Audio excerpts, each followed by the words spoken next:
Bismillahirrahmanirrahim. Assalamu alaikum. How are you students? This is New Syllabus Primary Mathematics Workbook 5A. Chapter number 6 area of triangles है। Page number 134 पर आज हम review के कुछ questions कर रहे हैं।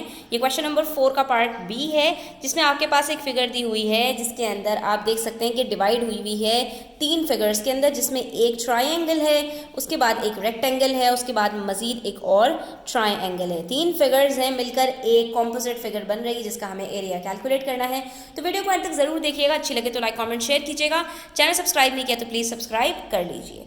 बच्चों, इस तरह के एरिया का जो कंपोजिट फिगर होती है, यानी कई फिगर्स से मिलकर बनती है, उसका एरिया कैलकुलेट करने का आसान तरीका यही होता है जो इन्होंने आपको करके दिया कि डॉटेड लाइन से इस फिगर को डिफरेंट स्मॉल फिगर्स के अंदर डिवाइड कर दिया। तो अब आपके पास एक राइट एंगल ट्राइंगल है जिसका एरिया कैलकुलेट करना है, और राइट एंगल ट्राइंगल का एरिया कैलकुलेट करना बहुत ही आसान होता है। ठीक है, तो हम सबसे पहले एक राइट एंगल का एरिया कैलकुलेट कर रहे हैं, जिसके अंदर हमारे पास एक जो होती है परपेंडिकुलर होता है और एक हमारे पास क्या होता है, बेस होती है।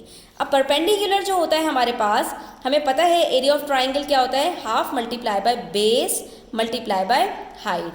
तो जो हमारी हाइट होती है बच्चों, वही हमारा परपेंडिकुलर बन जाता है और बेस हमारी ऑलरेडी मौजूद होती है। तो अब यहाँ पर मैं देख सकती हूँ कि बेस मेरे पास दी हुई है 3 सेंटीमीटर, तो सिंपली मैं बेस की जगह पर बेस लिख दूंगी, और हाइट मुझे दी हुई है 8 मीटर्स। ठीक है, तो मैं हाइट की जगह पर 8 लिख दूंगी। अब इस तरह का जो ट्राइंगल होता है ना, उसका एरिया कैलकुलेट करने के लिए आपको अलग से कोई हाइट नहीं चाहिए होती, जो आपका परपेंडिकुलर होता है वही आपकी हाइट होती है। तो अब यहाँ पर हम इसको सिंप्लीफाई करें तो हमारे पास क्या एरिया आ रहा है, 3 4 are 12 मीटर स्क्वायर। तो फिगर नंबर 1 का हमारे पास एरिया कैलकुलेट हो गया है। अब आ जाती है बारी फिगर नंबर 2 की, जिसके अंदर हमारे पास एक रेक्टेंगल है। एक हो गया इसकी लेंथ और एक हो गई इसकी ब्रेथ। ब्रेथ तो वही है जो इस ट्रायंगल की हाइट थी, यानी 8 मीटर्स। आप देख सकते हैं ये पूरी हमें दी हुई है।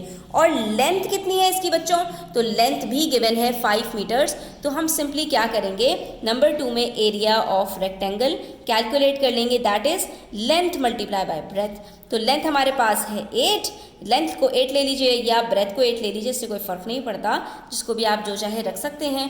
और आपके पास यहाँ पर आ जाएगा 40 मीटर स्क्वायर। तो अब 2 फिगर्स का हमारे पास एरिया आसानी से कैलकुलेट हो गया। अब बच जाती है बारी तीसरी फिगर की, that is again a triangle. लेकिन इस बार जो हमारे पास ट्राइंगल है वो राइट एंगल ट्राइंगल नहीं है, बल्कि एक स्केलन ट्राइंगल है, जिसमें तीनों साइड्स अलग अलग हैं। हाँ, अच्छी बात यह है कि इन्होंने हमें यहाँ पर जो इसकी हाइट है ट्राइंगल की वो बता दी है। ठीक है, तो आप ये देख सकते हैं, ये जो डब्बा बना हुआ है इससे पता चल रहा है कि ये बिल्कुल स्ट्रेट लाइन है, तभी ये राइट एंगल ट्राइंगल बन रहा है। ठीक है, ये यहाँ पर जो परपेंडिकुलर नीचे गिर रहा है, तो यही हाइट होती है। अब जब हमें हाइट पता चल गई बच्चों, तो सिर्फ बेस की बारी रह गई, क्योंकि परपेंडिकुलर जिस साइड के ऊपर गिरता है वही बेस बनती है। तो ये वाली जो बेस है ये मुझे यहाँ पर इन्होंने नहीं बताई, ये नहीं बताई, लेकिन इसके पैरेलल लाइन जो है, जो बिल्कुल इक्वल है इसकी लेंथ के, वो हमें पता है, दैट इज़ 8 मीटर्स। तो यकीनन ये वाली जो हमारे पास लेंथ है वो भी 8 मीटर्स होगी। तो इसका मतलब है हमें हाइट भी पता चल गई 6 मीटर्स और हमें बेस भी पता चल गई 8 मीटर्स। तो हम सिंपली इसको फॉर्मूले में पुट करेंगे यहाँ पर अगेन, और एरिया ऑफ ट्राइंगल निकाल लेंगे, that is again half into base into height. ठीक है बच्चों, तो अब हमारे पास जो इसमें बेस है वो वही है 8 मीटर्स और हाइट है 6 मीटर्स। इसको यहीं पर सिंप्लीफाई कर लीजिए, 4 6 are 24 मीटर स्क्वायर। तो इसका मतलब ये हुआ हमारे पास जो तीनों फिगर्स के एरिया हैं वो कैलकुलेट हो गए। एक का 12 आ गया, एक का 40 और तीसरे का 24।